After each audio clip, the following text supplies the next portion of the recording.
안개 낀 장충당 공원. 그가 남긴 인생의 가을, 배우의 짧고 치열한 생. 1971년 한국 대중음악사에 영원히 남을 목소리가 세상을 떠났습니다. 우리가 사랑하는 그 애절한 목소리의 주인공. 단 28년이라는 짧은 생을 살며 남긴 천재 가수 배우. 누군가는 말했습니다. 아마도 100년 안에는 또 다른 배우가 나오기 어려울 것이다. 오늘 우리가 만날 이야기는 단순한 가수 한 명의 전기가 아닙니다. 이것은 1960년대 격동의 한국 사회를 관통하며 사랑과 고도, 성공과 좌절을 온몸으로 겪어낸 한 예술가의 치열한 삶의 기록입니다. 그의 이름은 배우, 본명 배수철. 왜 불러 내 이름을 부르느냐. 이 한 구절이 온 국민의 가슴을 울렸던 그 시절, 그의 삶은 과연 어떠했을까요? 그가 남긴 것은 단순히 노래가 아니었습니다. 그것은 한 시대의 슬픔이었고 한 민족의 아픔이었으며, 그리고 무엇보다도 인간 배우 자신의 절절한 고백이었습니다. 지금부터 여러분과 함께 떠날 여행은 시간을 거슬러 올라가 1943년 경상북도 칠곡에서 시작됩니다. 그리고 1971년 서울 장충당공원에서 끝이 납니다. 28년, 너무나 짧은 생을 살다 간 천재 가수 배우. 이 가을 그의 생을 따라가 봅니다. 1943년 9월 28일 경상북도 칠곡군에서 한 아이가 태어났습니다. 본명은 배수철. 훗날 온 국민의 가슴을 울릴 목소리의 주인 배우였습니다. 그가 태어난 1943년은 어떤 해였을까요? 태평양 전쟁이 한창이던 시절, 조선의 젊은 청년들이 강제징용과 합병으로 끌려가던 암울한 시대였습니다. 배우의 아버지 배창수 씨 역시 이런 시대적 상황을 피해갈 수 없었습니다. 우리 수철이가 태어나던 날 밤에도 일본 경찰들이 마을을 돌아다녔어요. 숨어 지내느라 제대로 된 산부인과도 못 가고 마을 할머니가 받아낸 아이였죠. 배우의 어머니 김순덕 여사의 생전 증언입니다. 가난했습니다. 정말 극심하게 가난했습니다. 해방 후에도 상황은 크게 나아지지 않았습니다. 6.25 전쟁이 터지면서 배우 가족은 더욱 큰 고통에 빠졌습니다. 어린 배우는 이때의 기억을 평생 잊지 못했다고 합니다. 폭격으로 인해 밤마다 방공으로 피신해야 했고 며칠씩 굶는 일이 다반사였습니다. 전쟁통에 아버지는 행방불명이 되고 어머니 혼자서 우리 남매를 키워야 했어요. 보릿고개 때면 어머니가 산에서 나무를 캐다가 죽을 끓여주시곤 했죠. 배우의 누나 배순희 씨의 회고입니다.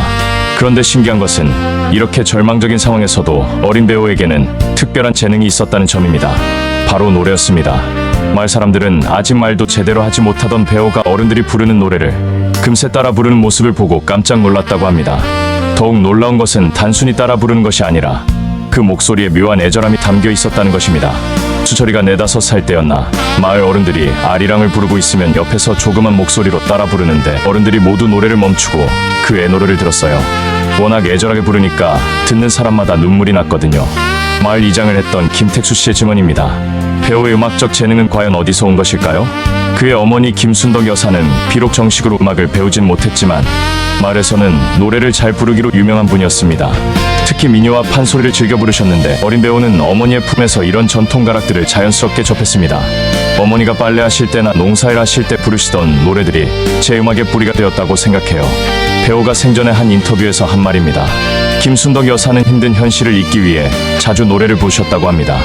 그리고 어린 배우를 재우기 위해 자장가 대신 민요를 불러주셨죠.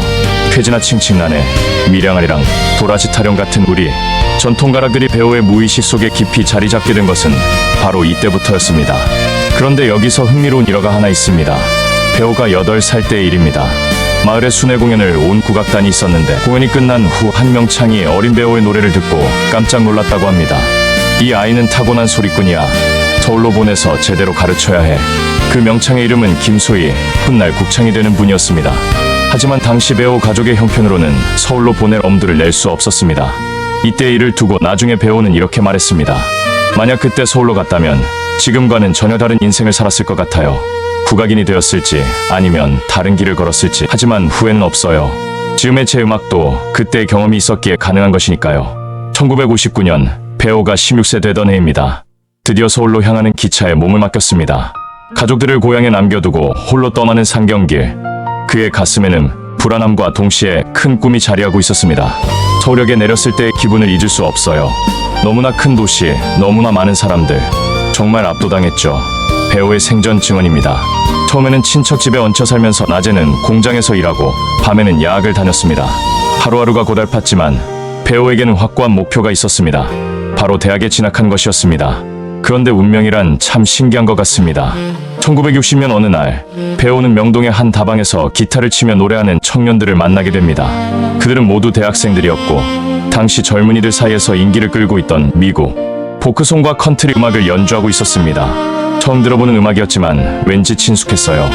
우리 민요와 비슷한 구석이 있더라고요. 특히 컨트리 음악의 구성지고 애절한 멜로디는 제가 어릴 때부터 들어온 우리 가락과 많이 닮아 있었어요. 이 만남을 계기로 배우는 서양 대중음악에 눈을 뜨게 됩니다. 엘비스 프레슬리, 행크 윌리엄스, 짐 리브스 같은 가수들의 음악을 듣기 시작했고 그들의 독특한 창법과 감정 표현에 깊은 감명을 받았습니다. 특히 짐 리브스의 노래를 들었을 때의 충격은 엄청났다고 합니다. 짐 리브스의 목소리를 처음 들었을 때 이거다 싶었어요. 저도 저렇게 부르고 싶다고 생각했죠. 그의 부드럽고 감미로운 창법은 제가 추구하던 음악과 정확히 일치했어요. 하지만 단순한 모방에 그치지 않았습니다. 배우는 서양 음악의 기법을 받아들이되 거기에 자신이 어릴 때부터 몸에 배인 우리 가락의 정서를 접목시켜야 했습니다. 이것이 훗날 배우만의 독특한 창법이 탄생하게 되는 배경이었습니다. 1961년 드디어 동국대학교 상경학부에 입학하게 됩니다. 가난한 시골 소년이 서울의 명문대학에 입학한다는 것은 정말 대단한 일이었습니다. 하지만 배우에게 대학생활은 또 다른 도전의 시작이었습니다. 1961년 봄 동국대학교 상경학부 새내기가 된 배우 19세의 청춘이었습니다. 비록 경제적으로는 여전히 어려웠지만 그의 마음은 희망으로 가득 차 있었습니다. 대학생활은 배우에게 완전히 새로운 세계를 열어주었습니다. 다양한 사람들을 만나고 다양한 경험을 할 수 있었으니까요. 특히 그를 가장 매혹시킨 것은 대학교 음악 동아리의 존재였습니다. 처음 동아리방에 들어갔을 때의 기억이 생생해요.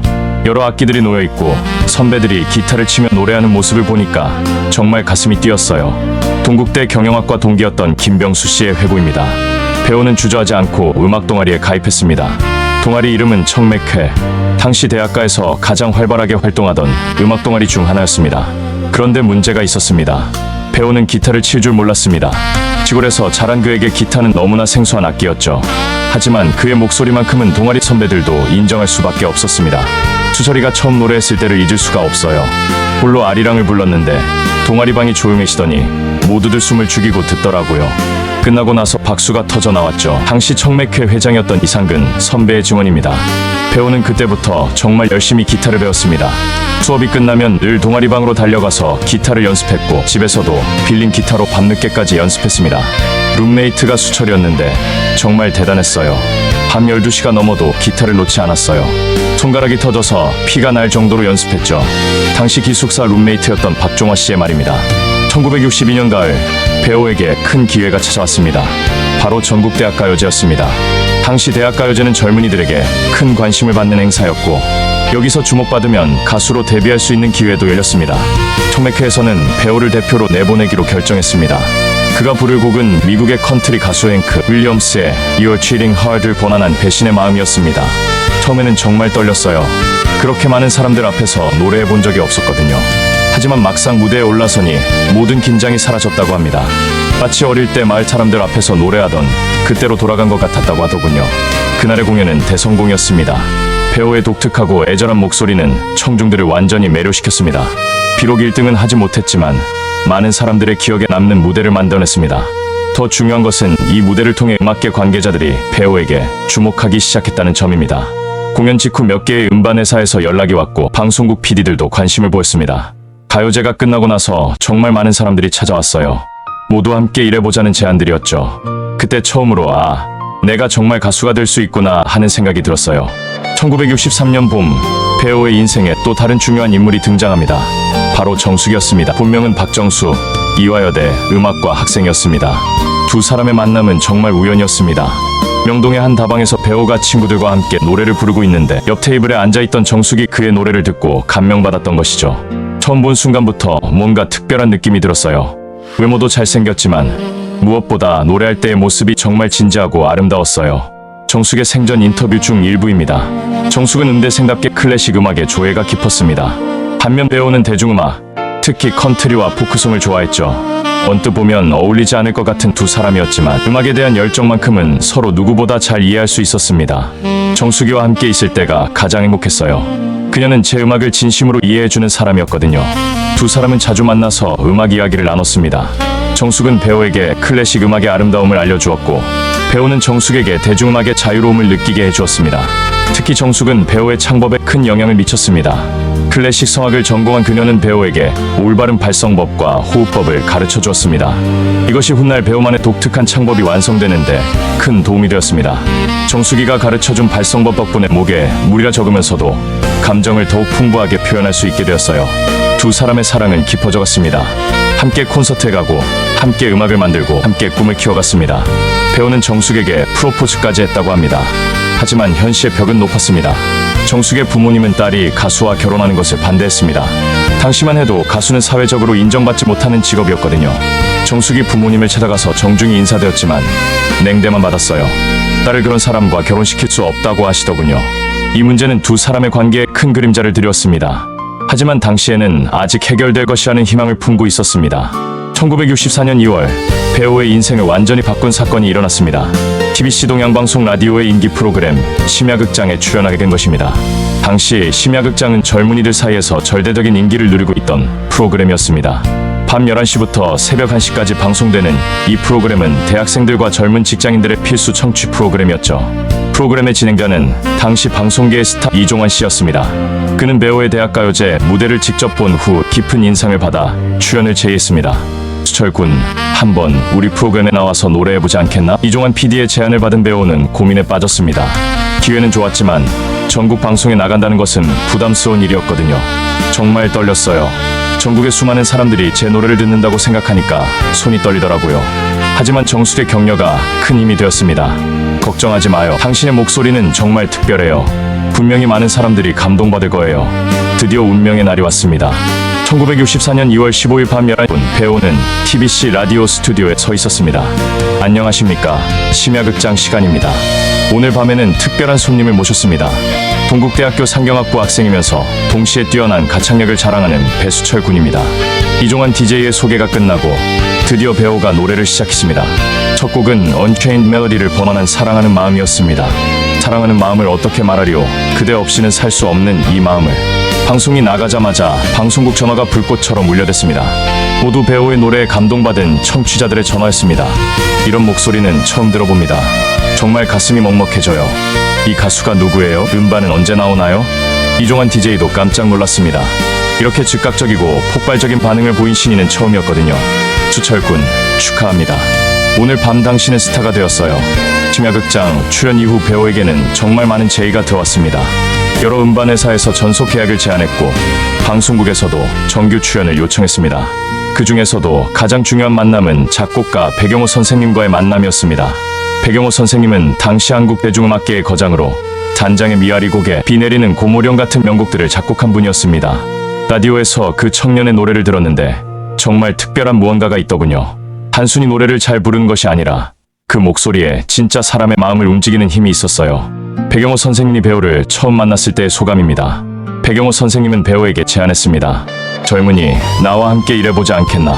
자네에게 딱 맞는 곡을 써주고 싶어. 이것은 배우에게 정말 큰 행운이었습니다. 백영호 선생님 같은 거장과 함께 일할 수 있다는 것은 신인 가수에게는 꿈 같은 일이었거든요. 두 사람의 첫 만남에서 백영호 선생님은 배우에게 여러 가지 질문을 던졌습니다.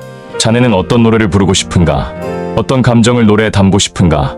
자네의 삶에서 가장 소중한 것은 무엇인가? 배우는 진솔하게 대답했습니다. 저는 사람들의 마음을 위로해주는 노래를 부르고 싶습니다.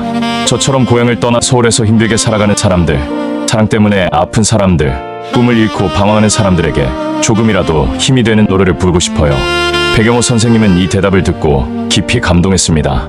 그래, 바로 그거야. 노래는 기교가 아니라 마음이지. 자네는 이미 가수가 되기 위한 가장 중요한 자질을 가지고 있어.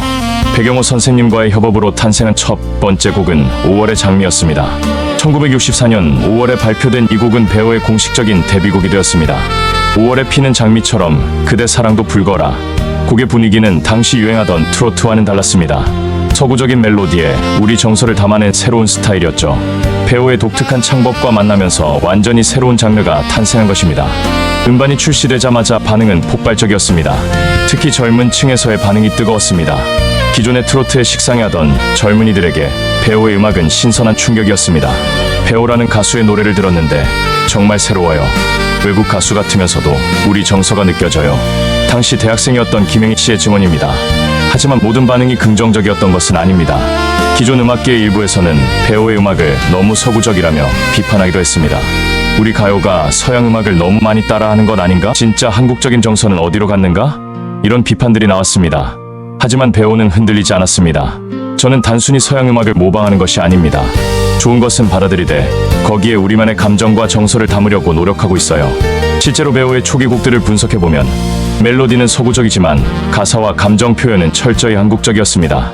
이것이 바로 배우 음악의 독창성이었습니다. 두 번째 곡 그리움 금강산은 더욱 큰 성공을 거두었습니다. 분단의 아픔을 노래한 이 곡은 많은 사람들의 가슴을 울렸습니다. 그리움 금강산 언제나 갈 수 있으랴 꿈에서나 보이는 우리의 금강산. 이 곡은 특히 시향민들과 분단 가족들에게 큰 위로가 되었습니다. 배우의 애절한 목소리가 그들의 마음속 깊은 상처를 어루만져 주었던 것입니다. 1966년 어느 가을날 배우의 인생을 완전히 바꿔놓을 만남이 이루어졌습니다. 상대는 작사가 황선우 선생님이었습니다. 황선우 선생님은 당시 이미 라구요, 단발머리 같은 히트곡의 작사가로 유명한 분이었습니다. 그런 그가 배우에게 관심을 갖게 된 계기는 우연한 것이었습니다. 어느 날 집에서 라디오를 듣고 있는데 정말 독특한 목소리가 흘러나오더군요. 이 가수가 누구지? 하고 궁금해서 방송국에 전화까지 걸었어요. 그 목소리의 주인이 바로 배우였습니다. 황선우 선생님은 배우의 음반을 구해서 들어보고는 더욱 깊은 감명을 받았습니다. 단순히 노래를 잘 부르는 것이 아니라 그 목소리에 특별한 무언가가 있었어요. 슬픔과 그리움, 그리고 희망이 동시에 담겨 있더군요. 황선우 선생님은 배우를 직접 만나보고 싶었습니다. 그래서 백영호 선생님을 통해 만남을 주선했습니다. 첫 만남은 명동의 한 다방에서 이루어졌습니다. 황선우 선생님은 배우를 보자마자 확신했습니다. 이 사람이다. 내가 평생 쓰고 싶었던 그 노래를 이 사람이 불러줄 것이다. 황선우 선생님에게는 오랫동안 마음속에 품고 있던 한 편의 시가 있었습니다. 부산에서 태어나 자란 그의 고향에 대한 그리움을 담은 시였죠. 어릴 때부터 부산항을 보며 자랐어요. 그 항구를 떠나는 배들, 돌아오는 배들, 거기에는 수많은 사람들의 이야기가 담겨 있었죠. 헤어짐의 아픔도 만남의 기쁨도 모두 그 항구에 있었어요. 그런데 이 시를 어떤 가수가 불러야 할지 항상 고민이었습니다. 단순히 기교가 뛰어난 가수가 아니라 진짜로 그 감정을 이해하고 표현할 수 있는 가수를 찾고 있었던 것입니다. 배우를 만난 순간 그 답을 찾았습니다. 배우씨, 제가 써둔 가사가 하나 있는데 한번 읽어보시겠어요? 황선우 선생님이 건넨 종이에는 이런 가사가 적혀 있었습니다. 꽃피는 동백섬에 봄이 왔건만 형님은 어디 가고 소식조차 없나? 돌아와요 부산항에 그리운 내 형님. 돌아와요 부산항에 그리운 내 형님. 배우는 이 가사를 읽는 순간 가슴이 뛰었습니다. 정말 좋은 가사네요. 제가 어릴 때 고향을 떠날 때의 심정과 똑같아요. 가사가 완성되었지만 아직 곡은 없었습니다. 황선우 선생님은 여러 작곡가들을 만나봤지만 마음에 드는 멜로디를 찾지 못했습니다. 그러던 어느 날 배우가 직접 멜로디를 만들어 보겠다고 제안했습니다. 제가 곡을 써본 적은 별로 없지만 이 가사를 읽으면서 자꾸 멜로디가 떠올라요. 배우는 기타를 들고 즉석에서 멜로디를 만들어 보기 시작했습니다. 놀랍게도 그의 머릿속에서는 이미 완성된 멜로디가 흘러나오고 있었습니다. 돌아와요 부산항에 첫 구절을 부르는 순간 황선우 선생님의 눈에 눈물이 맺혔습니다. 바로 이거야. 내가 찾던 멜로디가 바로 이거야. 하지만 배우는 겸손했습니다. 아직 완성되지 않았어요. 더 다듬어야 할 것 같은데. 아니야, 이미 완벽해. 더 건드릴 필요 없어. 1966년 10월 15일 드디어 녹음날이 왔습니다. 서울 을지로에 있던 신세계 레코드 스튜디오였습니다. 녹음실에는 배우와 몇 명의 세션 연주자들, 그리고 황선우 선생님과 백영호 선생님이 함께 있었습니다. 자, 그럼 시작해볼까? 음향기사의 신호와 함께 녹음이 시작되었습니다. 기타의 전주가 흘러나오고 배우가 노래를 시작했습니다. 꽃피는 동백섬에 봄이 왔건만 첫 구절을 부르는 순간 녹음실의 모든 사람들이 숨을 죽였습니다. 배우의 목소리에는 정말로 그리움과 슬픔, 그리고 간절함이 담겨 있었습니다. 형님은 어디 가고 소식조차 없나?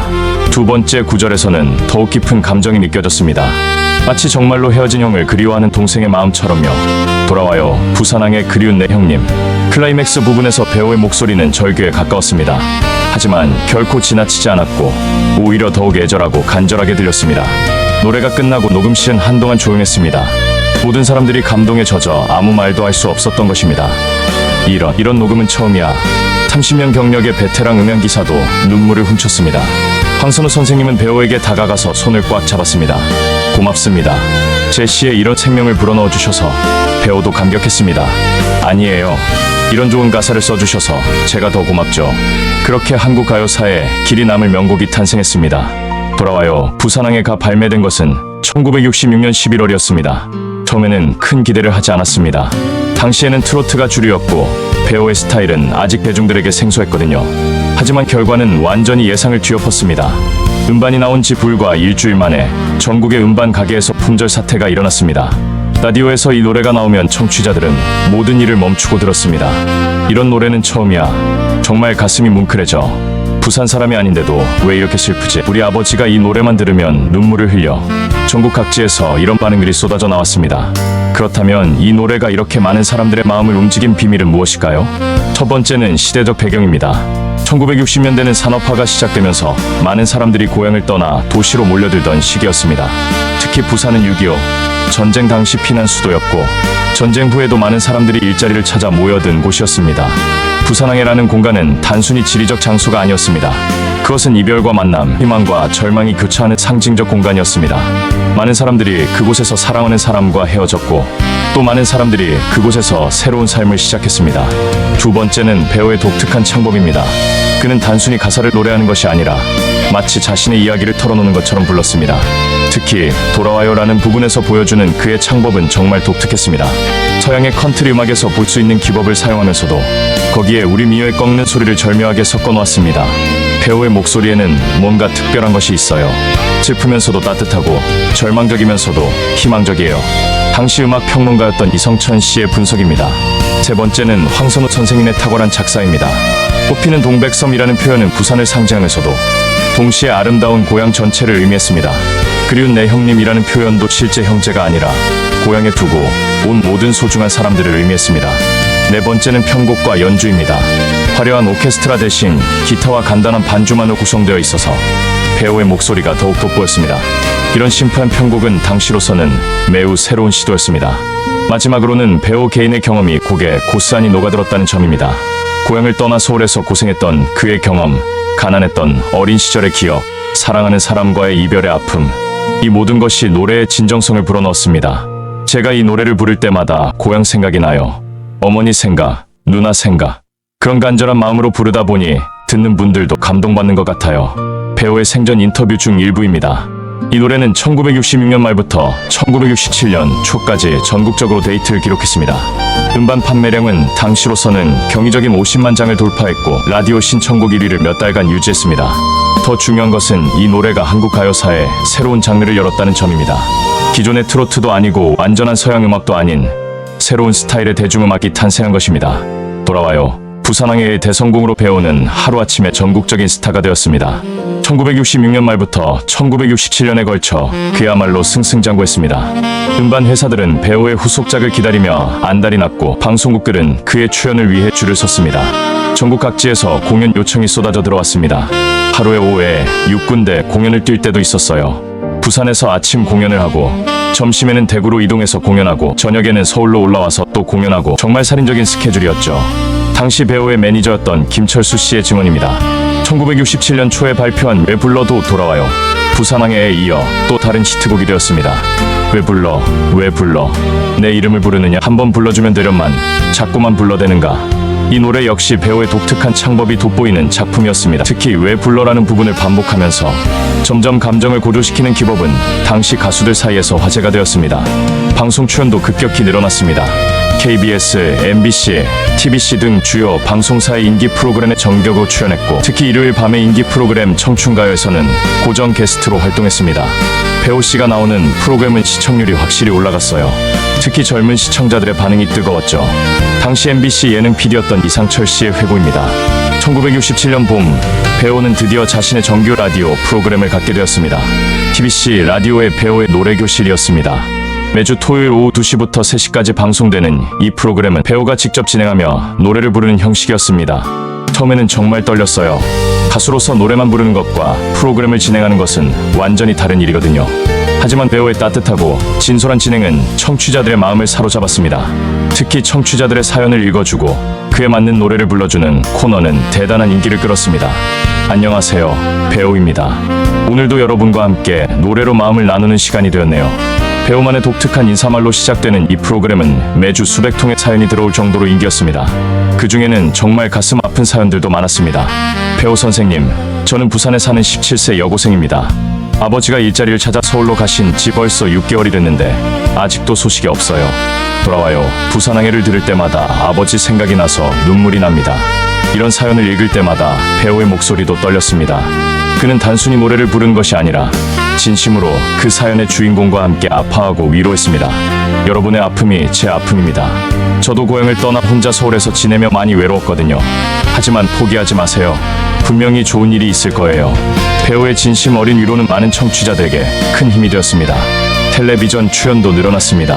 당시만 해도 TV는 매우 귀한 매체였지만 배우는 주요 음악 프로그램에 거의 빠지지 않고 출연했습니다. 특히 1967년 여름에 방영된 KBS 일요일 밤의 대잔치에서 돌아와요 부산항해를 부를 때의 모습은 전설이 되었습니다. 스튜디오에서 녹화하는 동안 관객들이 모두 조용해져서 숨소리도 들리지 않았다고 합니다. TV 화면으로 보는 배우는 더욱 매력적이었어요. 노래할 때의 진지한 표정, 특히 눈빛이 정말 인상적이었어요. 당시 시청자였던 박영자 씨의 회고입니다.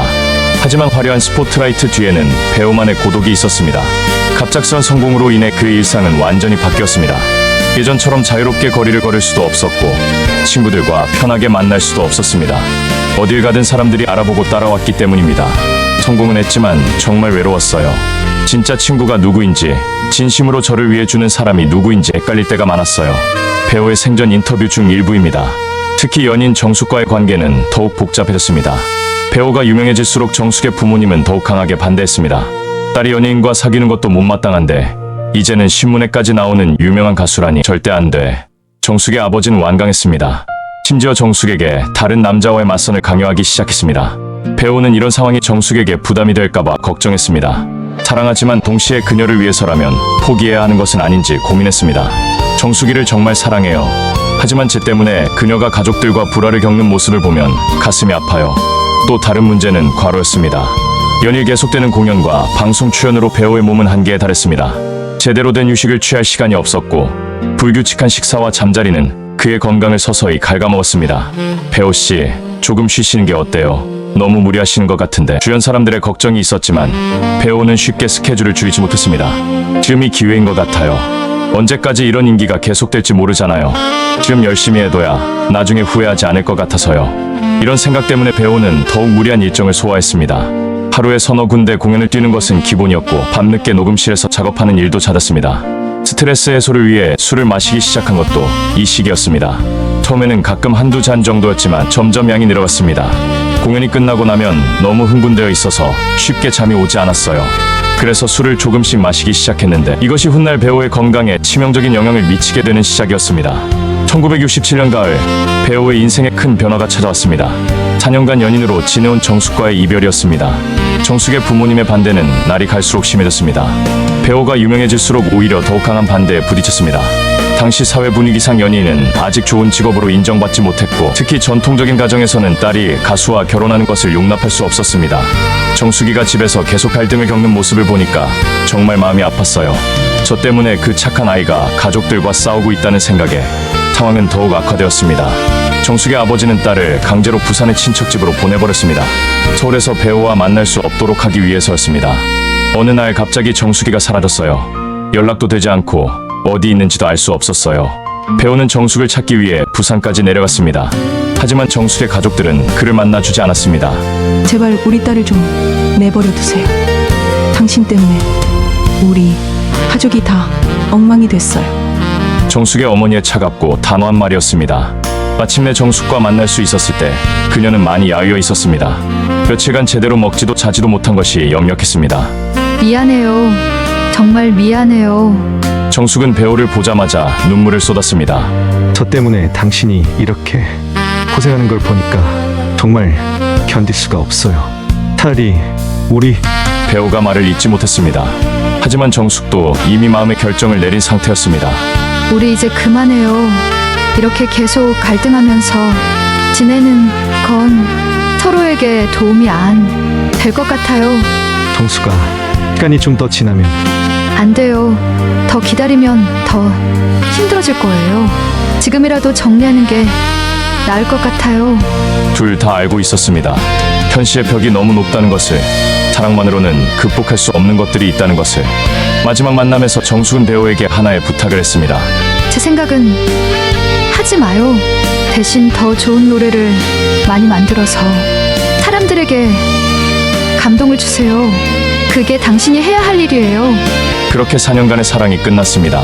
정숙과 헤어진 후 배우는 한동안 깊은 상실감에 빠졌습니다. 무대에서 노래를 부를 때도 예전 같은 감정을 담기 어려웠고 일상생활도 무기력했습니다. 그때 정말 많이 힘들어했어요. 술도 더 많이 마시고 혼자 있는 시간도 늘어났죠. 당시 배우와 가까웠던 후배 가수 남진의 증언입니다. 하지만 시간이 약이라고 했던가요? 1968년 봄 배우에게 새로운 만남이 찾아왔습니다. 상대는 신인 여가수 미미였습니다. 미미는 배우보다 5살 어린 22세의 신인 가수였습니다. 청순한 외모와 맑은 목소리로 주목받기 시작한 가수였죠. 두 사람의 만남은 음악적인 것에서 시작되었습니다. 주에 앨범을 준비하는 과정에서 자연스럽게 가까워진 것입니다. 처음에는 정말 순수한 선후배 관계였어요. 배우 선배는 신인인 저에게 정말 많은 것을 가르쳐 주셨거든요. 미미의 생전 인터뷰 중 일부입니다. 배우는 미미에게서 정숙과는 다른 매력을 느꼈습니다. 정숙이 클래식한 아름다움을 가진 여성이었다면 미미는 자연스럽고 밝은 매력을 가진 여성이었습니다. 미미와 함께 있으면 마음이 편했어요. 부담스럽지 않고 자연스러웠죠. 1968년 여름 두 사람은 공개적으로 연인 사이임을 인정했습니다. 언론에서도 큰 관심을 보였고 팬들 사이에서도 화제가 되었습니다.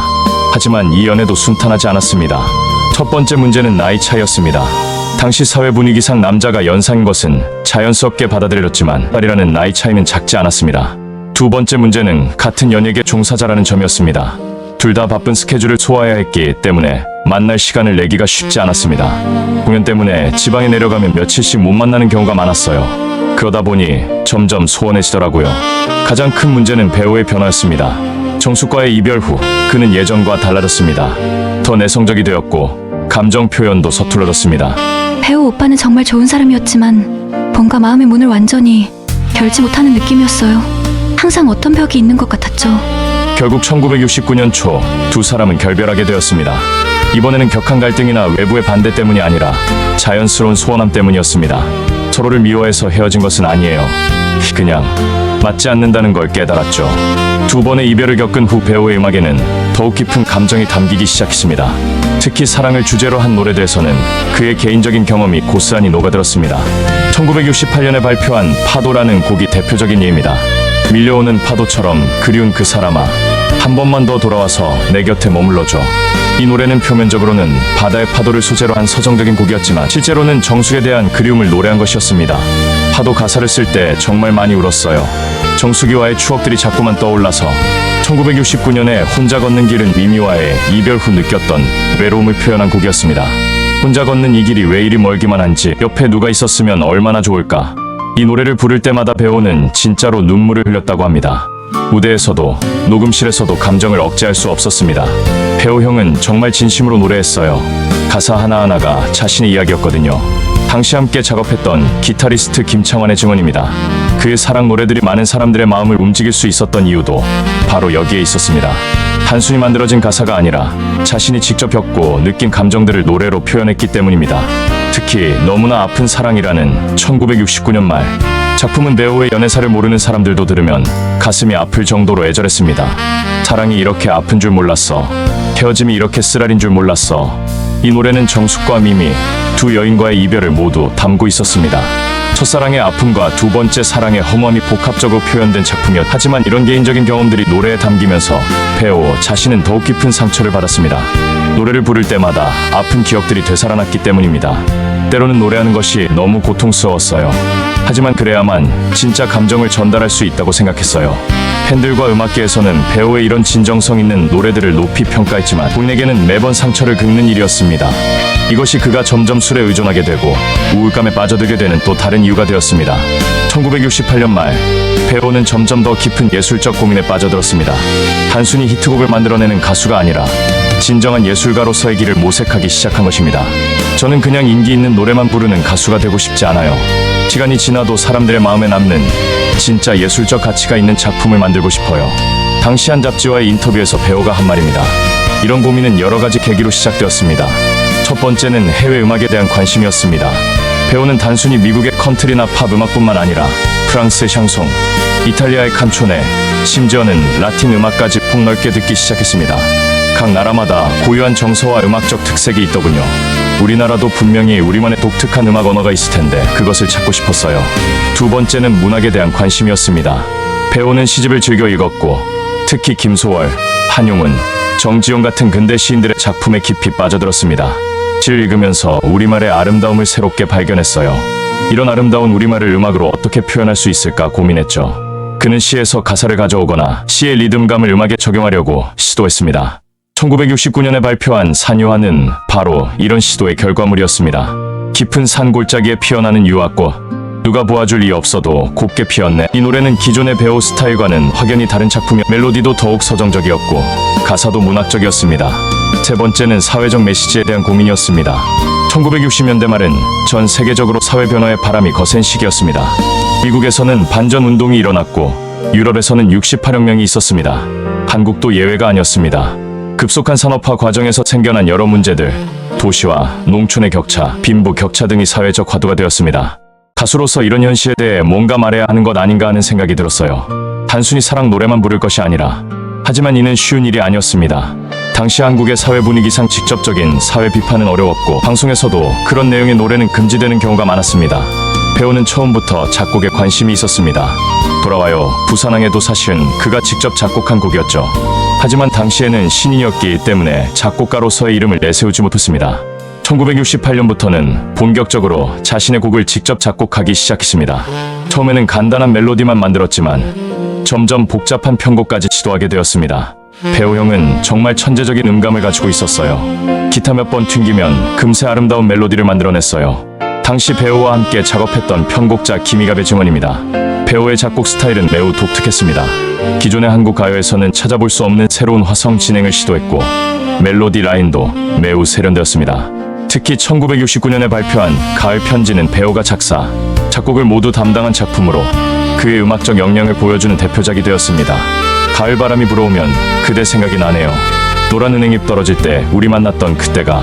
이 곡은 멜로디, 가사, 편곡 모든 면에서 완성도가 높았습니다. 특히 간주 부분의 기타 선율은 당시 한국 가요에서는 보기 드문 재즈적 감각을 보여주었습니다. 배우는 작곡할 때 특별한 방법을 사용했습니다. 먼저 가사를 쓰고 그 가사를 여러 번 읽으면서 자연스럽게 떠오르는 멜로디를 기타로 연주해본 것이었습니다. 가사가 가진 리듬감과 감정의 흐름을 멜로디로 표현하려고 했어요. 억지로 만든 멜로디가 아니라 가사에서 자연스럽게 흘러나오는 선율을 찾으려고 했죠. 이런 방법으로 만든 그의 곡들은 가사와 멜로디의 결합이 매우 자연스러웠습니다. 듣는 사람들도 가사의 의미를 쉽게 이해할 수 있었고 멜로디도 쉽게 따라 부를 수 있었습니다. 하지만 배우는 더 큰 욕심이 있었습니다.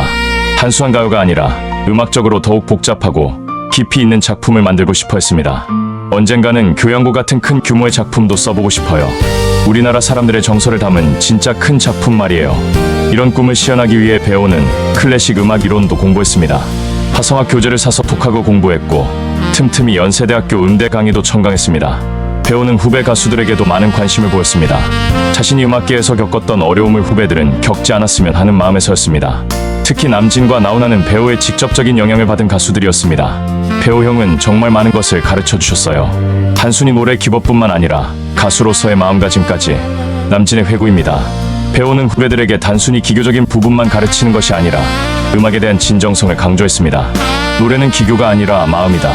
진심이 담기지 않은 노래는 아무리 잘 불러도 사람들의 마음을 움직일 수 없다. 이는 배우가 후배들에게 자주 해주던 말이었습니다. 나훈아의 경우는 더욱 직접적인 영향을 받았습니다. 나훈아의 초기 대표곡 물레아는 배우가 직접 작곡해준 곡이었습니다. 분아야, 이 곡은 내가 불러야 할 노래 같아. 내 목소리에 딱 맞을 것 같은데. 배우가 나훈아에게 물레아를 건네주며 한 말입니다. 실제로 물레아는 나훈아의 대표곡이 되었고 그의 가수 인생의 전환점이 되었습니다. 이런 식으로 배우는 많은 후배들에게 직간접적인 도움을.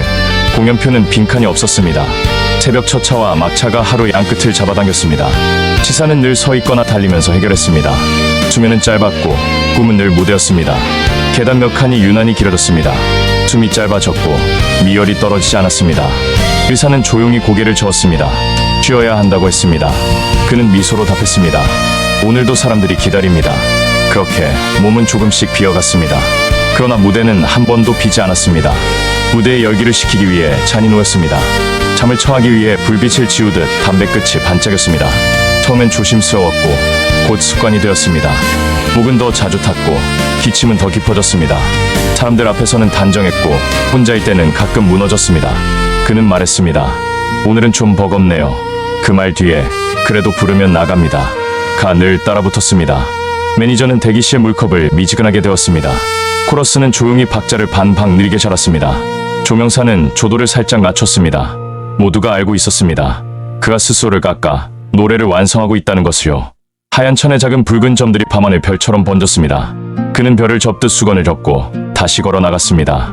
진료실의 벽시계는 천천히 돌았습니다. 인거가 떨어지는 소리가 메트로놈처럼 들렸습니다. 그는 침대에서 일어나 앞볼을 폈습니다. 일정표는 병원과 공연장을 번갈아 적었습니다. 의사는 말했다가 그는 고개를 저었습니다. 공연이 있습니다. 그 말은 주문 같았습니다. 스스로를 일으키는 마지막의 언어였습니다. 녹음 버튼이 눌리고 테이프가 돌아갔습니다. 첫 소절은 여전히 정확했습니다. 둘째 소절에서 호흡이 흔들렸고 그는 가볍게 머리를 숙였습니다. 한 번 더, 세 번 더, 결국 한 컷이 건졌습니다. 엔지니어는 침묵으로 고개를 끄덕였습니다. 그날의 파일명은 날짜와 시간으로 저장되었습니다. 미완의 곡 폴더에 멜로디 조각들이 놓였습니다. 제목이 없이 그러나 분명한 계절로 남았습니다. 가을이었습니다. 가까운 이들은 말했습니다. 형, 이제 좀 쉬어요. 그는 웃었습니다. 나중에요.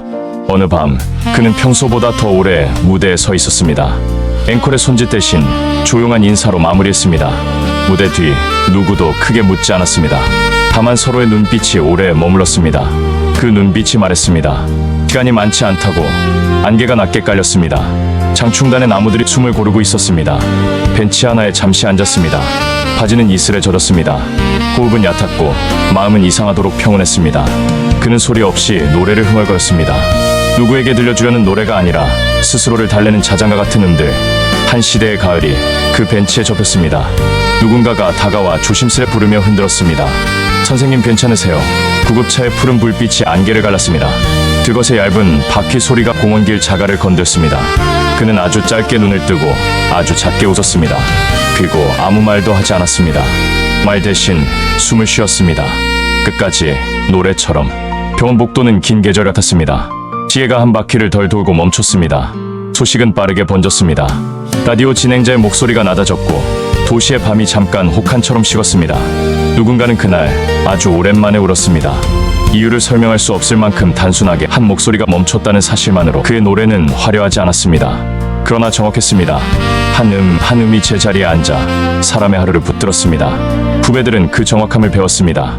끝에서 내려앉는 법, 급히 울지 않고 깊게 울리는 법, 무대에 오르는 바른 자세, 관객을 먼저 생각하는 마음.